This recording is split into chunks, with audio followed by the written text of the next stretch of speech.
Nicolas Dose, le MEDEF pose ses lignes rouges sur le financement des retraites. Son président, Geoffroy Roux de Bézieux, est très clair ce matin dans les colonnes des Échos. Que nous dit-il?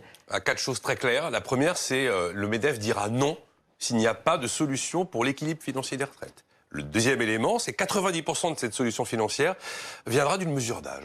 Alors ce sera sans doute l'âge pivot, dit le MEDEF, avant 2037. Et puis il y aura bien sûr un malus si on part avant l'âge pivot, mais ce malus devrait être définitif, donc pendant toute la retraite, et pas simplement provisoire. Et puis probablement, il faudra accélérer le calendrier de la réforme d'Agnès Touraine, qui, depuis le début du mois de janvier, commence à allonger la durée de cotisation jusqu'à 43 ans. Bon, troisième point, la pénibilité. La pénibilité, là, c'est très clair aussi pour le MEDEF, l'opposé de la CFDT.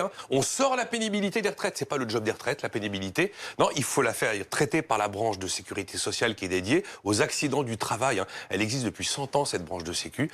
Accidents du travail et maladies professionnelles, d'ailleurs, comme quoi c'est pas un sujet complètement neuf. Parce qu'il dit, sinon, on va avoir une explosion des départs en retraite anticipés pour des raisons de pénibilité. Alors du coup, il faudra réduire le nombre de départs anticipés, qui sont déjà très nombreux aujourd'hui, et pour les carrières dites longues.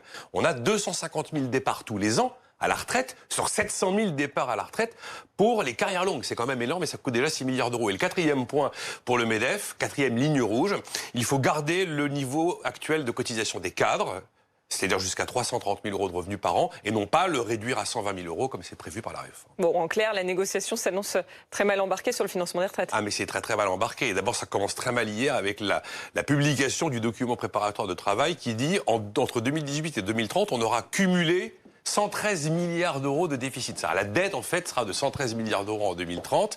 Après, la suite s'annonce pas simple non plus, puisque vous avez le MEDEF qui veut un âge pivot, qui veut sortir la pénibilité du truc, alors que la CFDT refuse catégoriquement un âge pivot et place la pénibilité comme priorité.